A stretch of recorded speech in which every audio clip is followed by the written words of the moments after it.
You are listening to This is Oklahoma, hosted by Mike Hearn, telling stories of Oklahomans and those that have made it their home. What's going on, guys? Welcome back to another episode of This is Oklahoma. Mike Hearn here, your host, back with another episode. Exciting news. This podcast is presented by the Oklahoma Hall of Fame, who have been telling Oklahoma's story through its people since 1927. Follow them online at oklahomahof.com, and then definitely follow them on Instagram for all the information that you need, because I'm sure that's where you follow us as well, at oklahomahof. Let's get into today's episode. What's up, guys? Welcome back to another episode of This is Oklahoma. Mike Hearn here, your host, back with another episode. My guest today, I'm really excited to talk about golf all day. It's going to be awesome.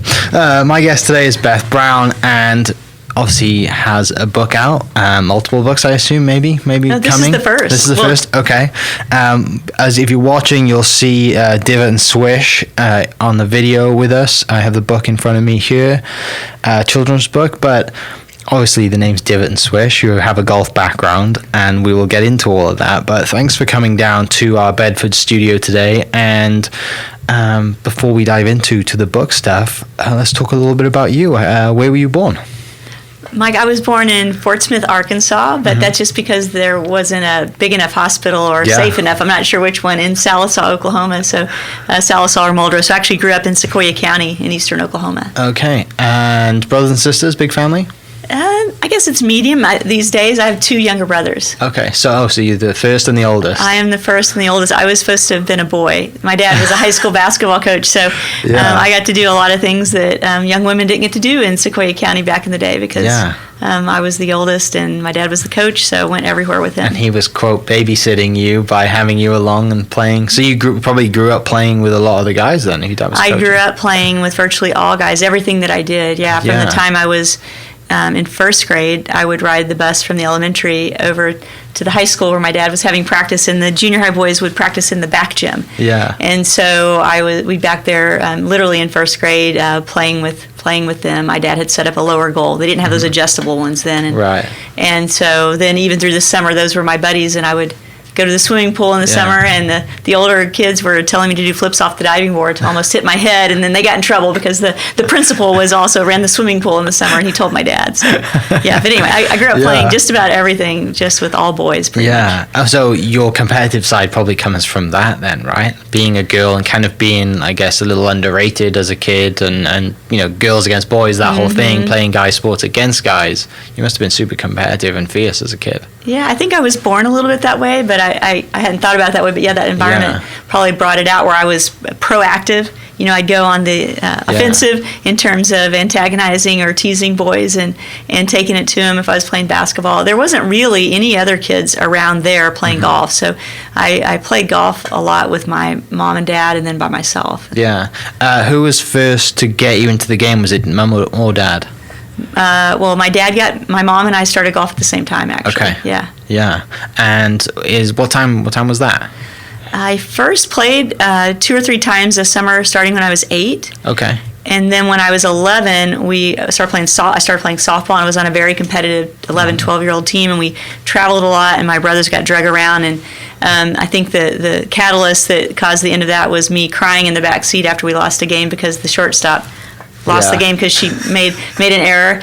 And so my parents, I do remember them saying, we need to get her into an individual sport. And at the time, there was just trying to find somebody to help teach in that area. There was a tennis pro. I think he taught at the high school and was teaching tennis in the summers. And there was somebody about 30 minutes away that was teaching golf. And so they let me pick between golf and tennis. But doing an individual sport was not an option. It was which one of those two. Yeah. And I think I picked golf because my dad was playing. And so at that point, then my mom started playing. That's when I was 12 then that next summer, and that's the summer, very memorable. I would go to work with my dad. He was the coach, but he owned some little local businesses.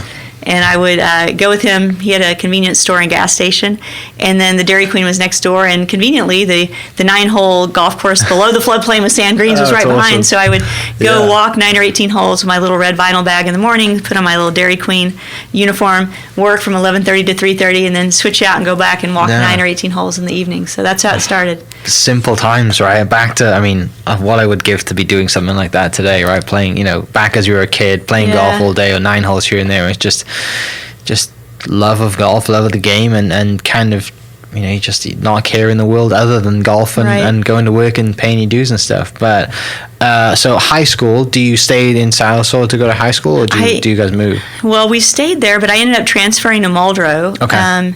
Long story short, it was one of those small town things where my dad got reassigned to the classroom because he didn't get along with a couple of board members. Yeah. So I switched schools, and so in 8th grade I transferred to Muldrow, which was 10 miles away. That was their punishment. Right. And I actually set out, if you can believe this, I set out a year, so I wasn't ineligible in 8th grade. Yeah. People were calling the OSSAA. My dad was friends with the director, so they were getting calls that I had been recruited, and I wasn't even in the team picture that year. That was 8th grade. So I went from playing 7th grade basketball at Sallisaw to playing high school basketball in 9th grade.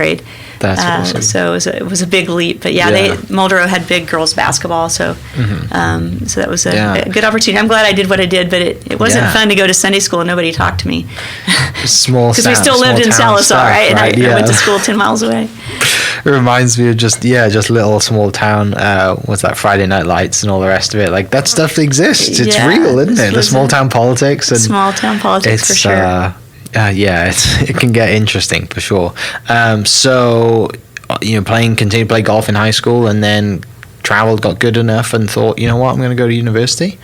Some version of that. I actually was really into basketball. That was always my first love. I think because I loved the team aspect. So I'm one of those folks, if I can do something with people, and I have to choose, I'm going to do it with people versus by myself. Although, you know, I loved golf, obviously, too. Yeah. And so virtually all of my scholarship offers were actually for basketball. I'd committed to University of Arkansas to play basketball, and then kind of at the last minute ended up having the opportunity to go to New Mexico State on a golf and academic scholarship. So kind of switched gears, went there for 2 years, and then found myself and came back to Oklahoma, where I went to University of Oklahoma. And that's when I actually was ineligible again. Yeah, sure. This is becoming a theme, right? Didn't get released from my golf scholarship at New Mexico State, but I came back to University of Oklahoma and had to sit out a year, actually lettered in basketball that year. Okay. And then ended up being on a golf scholarship at University of Oklahoma my last 2 years. So.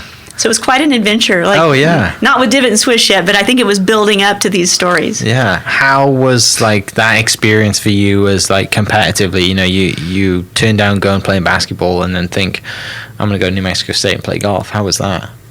Yeah, there's a lot of dynamics. You know, you're a kid, and you know this because you were recruited to play collegiate sport. And so I think at the time I was probably trying to please different people and wasn't sure what I wanted to do. But, you know, in hindsight, my dad actually asked me this: what would happen if I literally changed my mind the night before signing date. It was not a good scene for the basketball coach at Arkansas. Yeah, you can't go to Arkansas anymore now. Right? No. But anyway, so it was a difficult situation at the time. But in hindsight, my dad, it seems like once a year, what would happen if you'd gone there? Yeah. So, Dad, I think it's all worked out. Yeah. You know, everything's worked out for the best. And I think all those experiences, although they weren't always fun at the moment, you know, it's like what your parents or mentors tell you, you know, that you're going to learn from those things and helps you become the person you are today. Right. Was it a competitive team to be on? Did you hard to make the top 5 and travel, stuff like that? When I was at OU, well, I'd had some experience, and I kept getting better at golf, by the way, when I stopped playing basketball, because literally through high school, I played golf 3 months a year. Yeah. We would go through the state tournament, you know, it's March, and then I didn't have a high school team. I was still the only girl literally in the county at the time playing, if you can believe that, in Sequoia County. And so I would just play in regional and state, and then play golf in the summer, and then was back to basketball come August. And so when I went to college, I actually started improving at golf, as you might expect, and I wasn't burnt out because I hadn't played it that much. Right. And so got significantly better. So my freshman year, I think I just missed one tournament, my first tournament my freshman year at New Mexico State. And then my sophomore year, I played most of the time toward the end when I was actually having some challenges with the coach. Yeah. I evidently studied too much, according to him, and not enough golf practice. So that's another story for another day. But anyway, so I actually got pulled out at the very end of the year because of that, and that kind of precipitated my transfer. Sure. And then when I came to OU, I played, I think for the 2 years there, I played every tournament but one my junior year. So that's pretty impressive. Yeah, but you know, the girls and guys these days are so much better. It's like, it's scary to see how good. I mean, D1 golf is. You have Morikawa coming out. You know, he's just won, and Hovland, and you know, you have the guys from OU, amazing, Abraham Anser, and all these other guys. You're basically playing at a tour level, at high level D1 golf. Absolutely. And it's, it's hard to explain. People, I had a nice college career. I played Division 2. People ask me, like, why didn't you turn pro? I'm like, I am way away from that. Like, there's good D2 golf, then there's semi-decent D1, and then there's, like, the elite level of D1 turning pro. That's, you have the guys who came out, I quote, the freshmen on tour this year, right? The rookies on tour, and they're winning already. It's crazy. And the girls, too. Like, you got the Corder twins or the Corder sisters are doing very well, and then you got the girls coming over from Europe, and everything I have, I can tie back to golf. Every opportunity I've been given, I love that. I'll play this sport till I die. It's just one of the best sports ever, and I think for me as well, like when you play it as you grow up. I started kind of when I was 6 and joined my first golf club at 8, and you grow up real fast too, right? Because you're playing around older people, and I was always playing with my granddad's friends, right? You were playing with your dad's friends. Like you just learn and you grow as a person much more, which there's not many sports like that you can grow as a person as well as be an athlete and compete. So yeah, absolutely. Yeah, I think that's, for me, that mix of having the team and the individual sport, you're learning that collaboration and teamwork and those things which are so important in the world today. And then, but the golf gave that element of that individual responsibility. It's like, if it went in the creek, it's because you hit it there, right? Yeah. Something else didn't happen. Right, not because it bounced in every there. once in a while, you might get a bad bounce, but typically it's because you did it. So that whole, managing your own emotions and being responsible for those things. Not that you weren't in the team sport, but you could kind of cover each other, the other players on your team. So. Yeah, and back home it's like there's a lot of match play. We grew up playing match play golf, and that kind of explains why Europe is very good at match play and foursomes and four ball as well. Out here it's very individual and you don't play a lot of match play. It's mostly stroke play. But I'm sure you probably had elements that you played as well. But yeah, competition is great. What was like, I guess, some standout tournaments that you played or traveled to that just really great memories? Yeah, well, if I was to pick one thing that comes to mind even before college is when I was 16, I won the Optimist Junior Tournament here in Oklahoma City, and so then they paid for you to go to San Diego to Torrey Pines. Nice. Yeah. And I'd never flown. Let's start with that. And that was so long ago that my grandma actually went with me, and she smoked, and I remember her smoking in the airplane, which may tell you I'm a little bit older than you. But anyway, I remember, and I had never seen the ocean, so I remember that night when I got there, I was out playing with there was another girl. There was a girl from Arkansas there, and I guess there were 2 older gentlemen. I thought they were older. They were probably my age. Yeah. Teeing off on number 1 at Torrey Pines, 1 or 10, I can't remember, but it was the first hole I got to play. And I remember saying, "What is that out there?" And I'm looking, it's the ocean. I thought it was the sky. I threw down my bag. It was a par 5. Yeah. I ran all the way to the green, and they're just looking at me. But I had, never flown, never seen the ocean. So then fast forward, obviously got to go to some nice places playing golf. And I think that was one of the things I learned playing college basketball and college golf. College basketball at OU, we'd go to, like, back in the Big 8, it was the Big 8. Yeah. We'd go to Colorado and Nebraska and places like that in the winter, of course, exactly when you want to go there. Yeah. In golf, we were going to Palm Springs, to Phoenix, So I'm like, okay, let's think about this. Plus the girls weren't running into you and fouling you and all that stuff. Right. But then I guess in college, the biggest, it wasn't necessarily the greatest course per se, but we actually won the Big 8 championship, and Oklahoma State girls were always beating us. So my senior year winning that's just a tremendous team memory. I didn't have my best tournament. I think finished 3rd on our team, but I was not playing well in the last 9 holes. I remember I shot 36. My coach had a big pep talk with me at the turn, and she said, "We need you," even though my score wasn't going to be what I wanted. You're still going to count. I shot even. Yeah, I shot even par, and we won, I think, by 2 shots. So that's awesome. So I definitely contributed, and so winning that with the team was a really special memory. What golf course was that at? I knew you were going to ask me that. Was it Jimmy Austin? No, we were playing in Missouri. University of Missouri was hosting my senior year, and I don't remember the name of the course. But that's a great memory, though, right? Because anyone who's listening who's played competitive golf or team sport that knows it's 4 scores that are going to count, and you're just like, you're coming to that 3 and 4 bag, right? Yeah. And someone's maybe might have had a rough start to 9 or whatever, and coach comes to you and is like, your score's going to count. Absolutely. We need you, and then taking that burden and just like, I can do this. And if it's 1 hole, it's one hole, okay, great. Like you can suck it up and make a par or whatever. But if it's 9 holes coming in with the whole pressure on, and because they're finishing in front of you, so they're probably coming back out to watch you as well. And yeah, they're waiting at the green. Yeah, like that's a really cool memory to have. I'm sure. For sure. And the team, I'm sure. Do you stay in touch with the guys you're on the teams with, or the girls you're on the teams with? There's 3 players on the team that we're very close. Mm-hmm. One of them, she's actually the college golf coach. She was the longtime assistant at OU for my old coach, and then she's the head golf coach at Arkansas State. Her name is her first name is MJ. She's from Canada, and then my other friend, one of my teammates lives in Norman, so we get to play golf some. Yeah. And then the other teammate is up in Chicago, so I don't get to see her as much. But yeah. As an alumni, do you still get out to Jimmy Austin every now and then? I used to be a member there and play there a lot. Not as much recently. I play with my friends at Belmar at the trails, or come to the city courses we were talking about are great. But yeah, I want to get out to Jimmy Austin more. But I'm supportive of the team.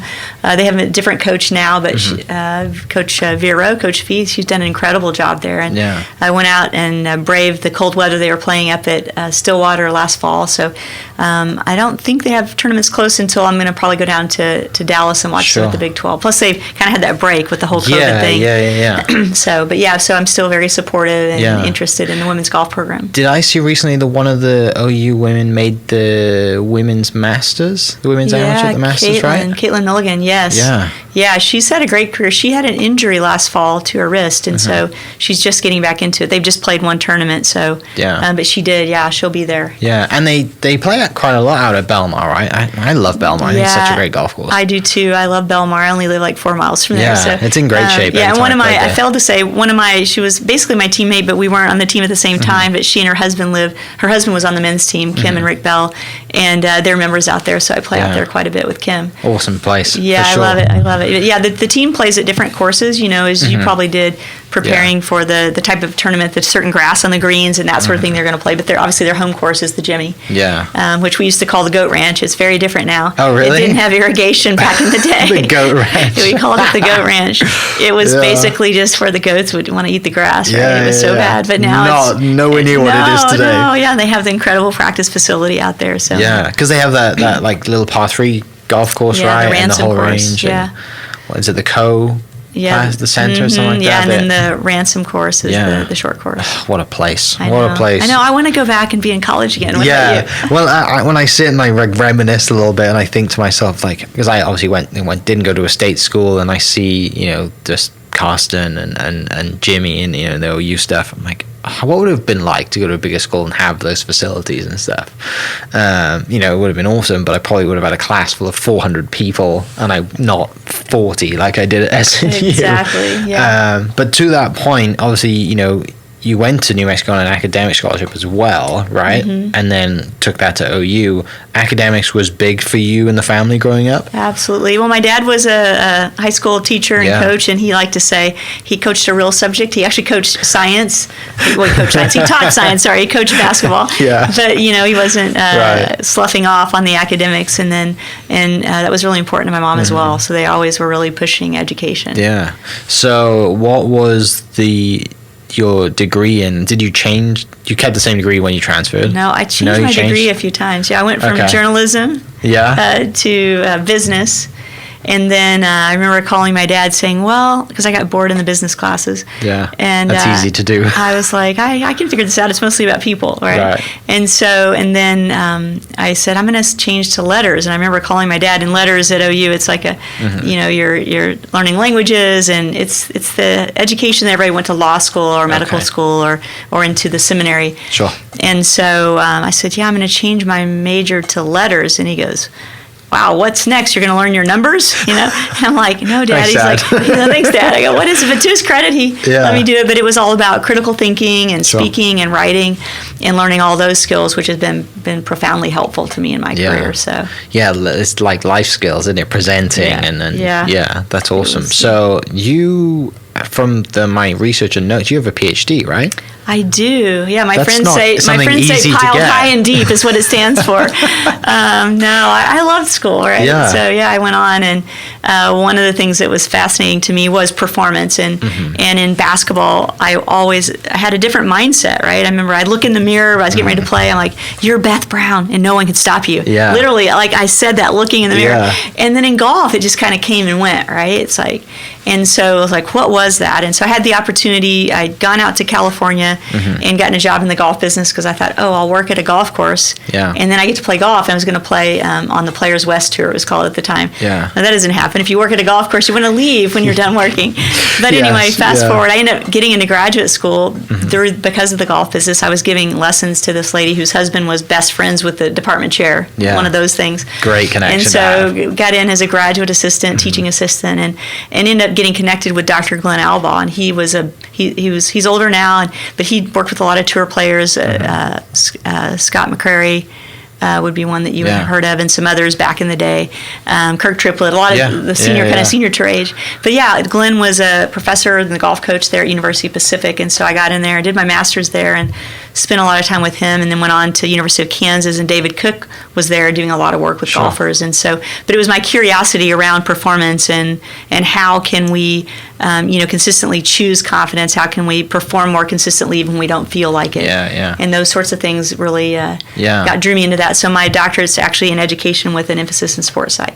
Okay, because golf is such. Obviously basketball is too, but golf is such an in-your-head sport, isn't it? Like it's, the things that we say to ourselves on a golf course, right? It's like good and bad things, and you're like trying to give yourself positive reinforcement, and then you three putt, and then you're back to cussing at yourself or whatever it is, right? How has that affected you going forward, doing the research into it with coaching and I guess your own personal game too? Yeah, I've learned a lot. It's always easier to help someone else, right, than to help yourself. Much easier. And so I think for me, it's just one of the things that's helped me the most is just the simple idea of focusing on what's in my control. That can cover a lot of things, right? Yeah. So what can I control? What can I not? When it comes to golf, I can't control the balance or the weather or who I'm playing with or the pace of play of other people. I can influence winning and, my score, but I don't have complete control because I can't control what you're going to shoot. And if you shoot 65, you're probably going to beat me, right? And then coming back to those things, I have complete control over, the quality of my practice, my attitude, the things that I choose to say to myself if I practice those things just like I practice my golf swing. Yeah. So I think that's one simple concept that's easy in theory, but very challenging to implement, whether it's in golf or even, my own life. Like today, what can I control? Yeah. I got here early because I was like, okay, I'm going to leave early. I tend to run late. Right. I set my alarm on my phone. So just that simple, I found that concept kind of takes a lot of pressure off and helps with the attitude, whether I'm on the golf course or off. Yeah. The mental side of things, like you mentioned, you're thinking about what you can control. While you were a grad assistant, were you still playing on that tour you just mentioned? No. Okay. Because that could have been really interesting, right? You're using yourself as your own subject. Yeah, I actually moved out there, and I never ended up playing out there. That was why I went out there to play, on the Players West. But I got a job at a country club and did that, and then that led right into me going back to school, and so that was pretty full time. I went to a lot of golf courses doing stuff. I followed Glenn around quite a bit and got to meet some really interesting people and learn a lot. And then I went from there. I took my 2 years off in between my undergrad and my master's, but I went straight through then. Yeah. So I moved from California back to University of Kansas in Lawrence, which was a great time there. It's a lot like Norman. But of course, there's Jayhawks floating around. Yeah. So my wife's side of the family is huge KU fans. I know. It's they don't like football season, but basketball season, they're the loudest people in the room. Exactly. Well, I'm definitely a Sooner. Let's make that clear. I don't want anybody on here to be like, "What's she talking about the Jayhawks?" But they are my second favorite. Gotcha. My second favorite school. So you moved there to coach? I moved there just to go to graduate school to study with Dr. Cook. Yeah. And I got teaching assistantships, all that kind of stuff. And then what happened is I had the opportunity. A gentleman named Jerry Waugh. He actually played basketball for Fog Allen. He was the assistant basketball coach at KU when Wilt Chamberlain was playing there. So he's just a legend. He was the women's golf coach there at the time. Right. And so anyway, as I was there, I met him and that sort of thing, and he asked me if I wanted to be almost like a volunteer or grad assistant coach. So I did that, and I loved it so much that I quit some of my other teaching assistantship jobs and ended up being a full-time assistant. They'd never had an assistant women's golf coach, but they made me full-time my 3rd and 4th year there while I was working on my doctorate. So that's awesome. So you had a great experience there, got to, be with the team, travel with the team. Yeah, absolutely. Yeah, and then I worked with some other teams, worked with the women's softball team. That was kind of the big sport there. When I had been working on my master's, I worked with the women's basketball. So kind of golf, basketball, and softball are the 3 sports that I'm most familiar with and I have played myself. Yeah, and obviously big female sports at college level too, right? Yeah, absolutely. I mean, probably tennis is too, but those 3 are, you still have your teams and stuff too, which I'm sure was a lot of fun. So where does the writing come into things then? Where does this Divot and Swish in the book, where does that, between getting your doctorate and now? Yeah, where does that come in? That's a great question. I've got to pause because I'm gonna do. I was watching a series. I don't watch a lot of TV, but I was watching a Netflix series the other night, a few episodes, and it was one of those that goes back and forth from the present to the past. So I'm gonna see if I can do that to make my answer shorter. But I really think getting a basketball in my hand, literally when I was 2. People tell stories of me dribbling with 2 hands at mid-court, watching my dad's team practice. 2, fast forward to 8, then all of a sudden I've got golf, and so if you start there and then all the experiences I had with sport were generally very positive. I had, a couple of negative experiences in college that helped you really appreciate the good ones. Yeah. And then this idea of, we talked about me getting my degree in letters, and a lot of that was about writing skills. And I've always loved to write. When I was a kid, I loved to read, was always at the library in the summer, rode my bike there, a little town across the railroad tracks, was at the library all morning reading, would go home, have lunch, and then go to the swimming pool. And so reading and writing have always been fun and something I enjoy.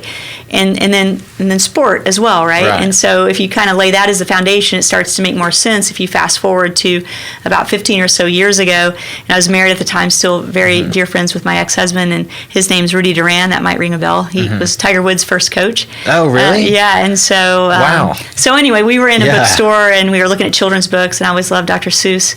Okay. And we were looking at books, and I don't remember what he said, and I was just like, well, I'm going to write a children's book series one day. And he goes, oh, yeah, right. Yeah.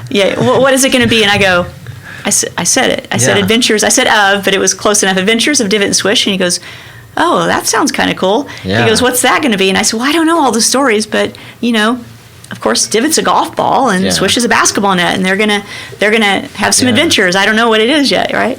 And so then fast forward to as I worked for the First Tee headquarters for 15 years, and my role there was basically education. I was training coaches, training adults to coach kids and coach youth. Kind of from those ages 5 to 17. The developmental appropriateness of sport and things. Great program. The First Tee. We have First Tee of Oklahoma City here, and First Tee of Tulsa in Oklahoma. So 2 of my favorite chapters. Yeah. But I was working for the headquarters, and so I had lots of great experiences. I did a lot of writing curriculum and things, and so once I started my own business a couple of years ago, I had more opportunity, more time to say, hey, what's really important to me? And one of the things that's important to me is, helping adults, whether it's parents, coaches, educators, teachers, who are working with kids to help them maximize their impact. And so I actually... it's one of those things you think about over and over the years, and I would talk secretly to my friends and say, hey, I'm thinking about doing this, and they're like, oh yeah. Some of them were encouraging, some thought I was crazy.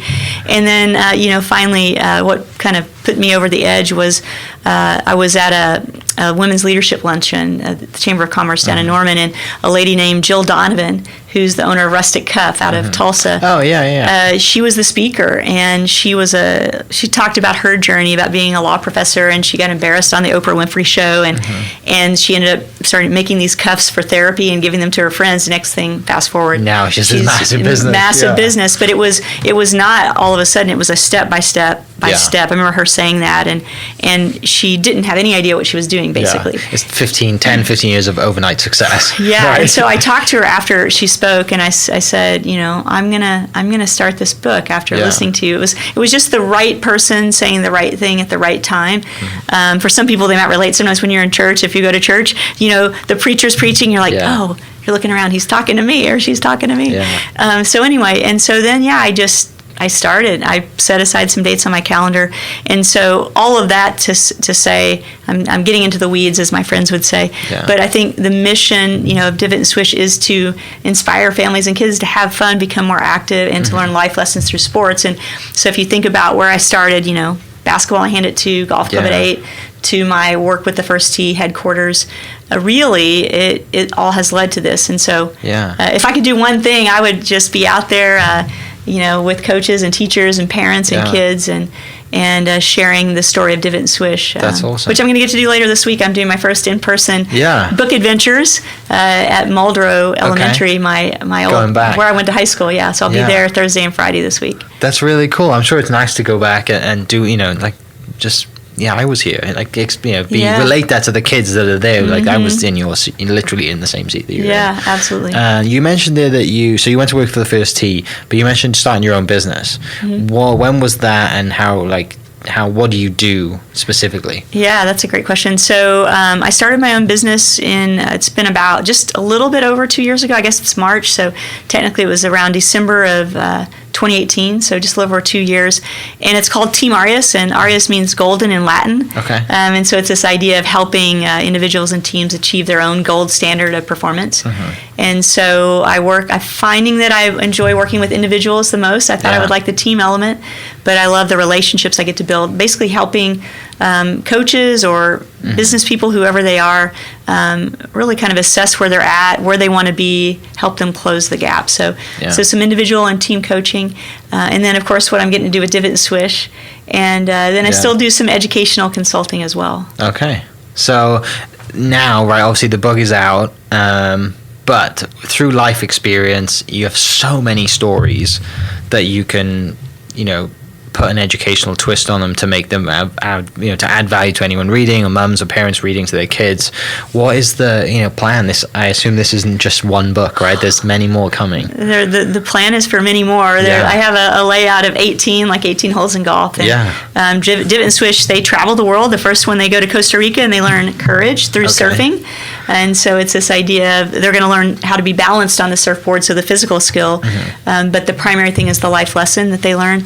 And so they're going to travel different places around the world. It could be Hawaii, it could be Switzerland. They've been to Costa Rica. It could be places in the States. It could be some of the national parks. But they're going to play different sports. My nephews keep saying now, are they going to play just basketball and golf? I'm like, no, they're going to learn different sports. That's what makes it unique, is they travel the world. They meet a new human friend everywhere they go who helps teach them the superpower, which is kind of encapsulating the life lesson or the core value, if you will. So they'll play different sports and meet different friends and travel to different places around the world. So with 18 books, theoretically 18 holes, 18 books, do you have a plan already for how far ahead are we in the 18? I basically have an overview that's drafted, and then it's like wherever I feel like I'm being led to go next. And so the only thing I can say, so the goal and the plan is to have the second book out, for the holidays this year. Now that it took me 15 months to get through the first one, it was a learning process. So I have some amazing people who have been helpful, so I kind of know the system now of how to go about it. And the only thing I know for sure I can say for sure is the next one they'll meet a female friend. Okay.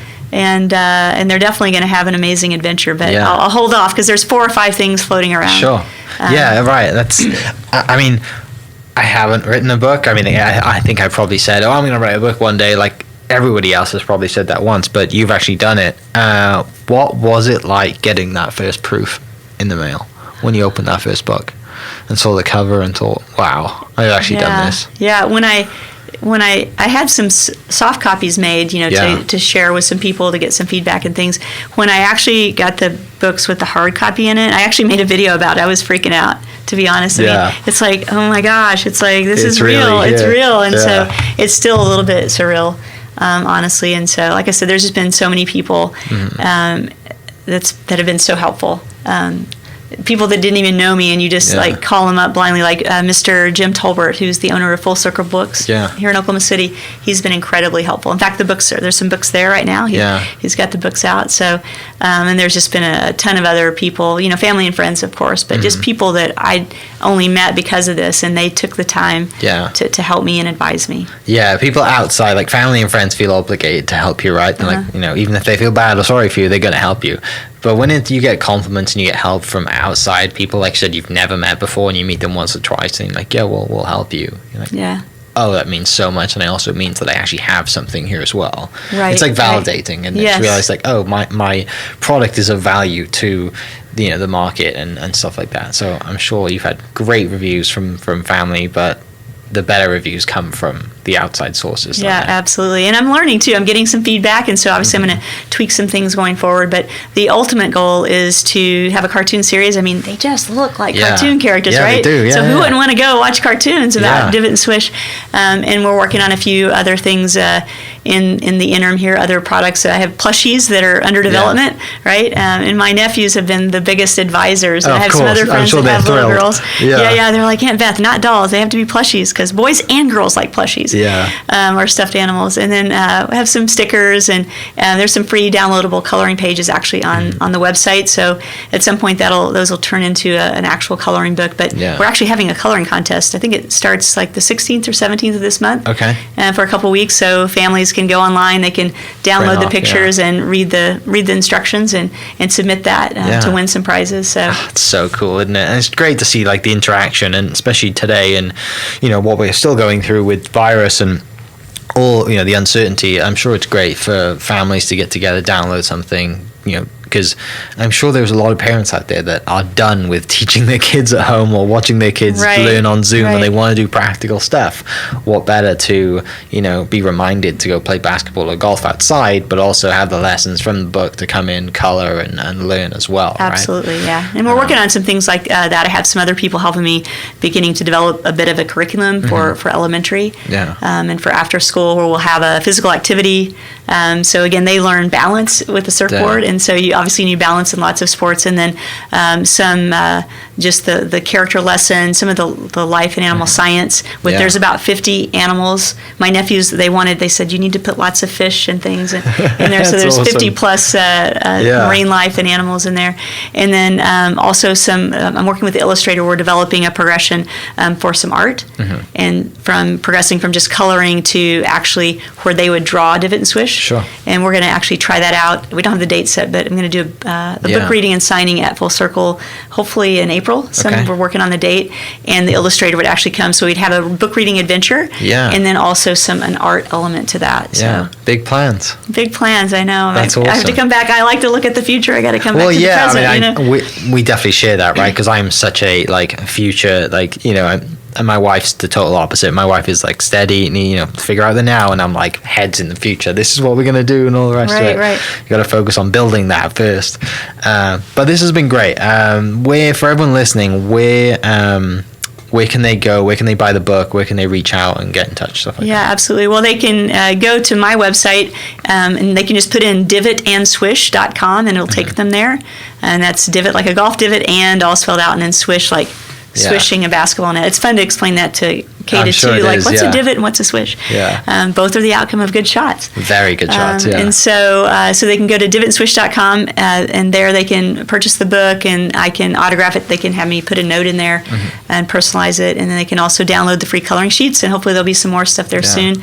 And they can reach out to me directly at beth@divotandswish.com. Okay. Awesome. Well, Beth, thank you so much for coming on. For everyone listening, I'll post those links down in the description as always, so you can go click on them, go straight to the website, and shoot Beth a note as well. But thanks for coming in. I really appreciate it. It's great to talk about golf and education and just what it has done and what it will do in the future for the kids that are going to read these books. I'm excited to see the second one, and then in the future have a collection of all 18. That'll be awesome one day. But thanks for coming in, and for everyone listening, we'll catch you next episode. Cheers. This podcast was presented by the Oklahoma Hall of Fame, who've been telling Oklahoma's story through its people since 1927. Follow them online at oklahomahof.com, and definitely on Instagram at oklahomahof. Catch you next episode.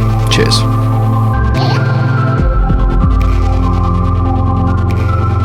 Thank you for listening. We are inspired by those around us and hope that you are too.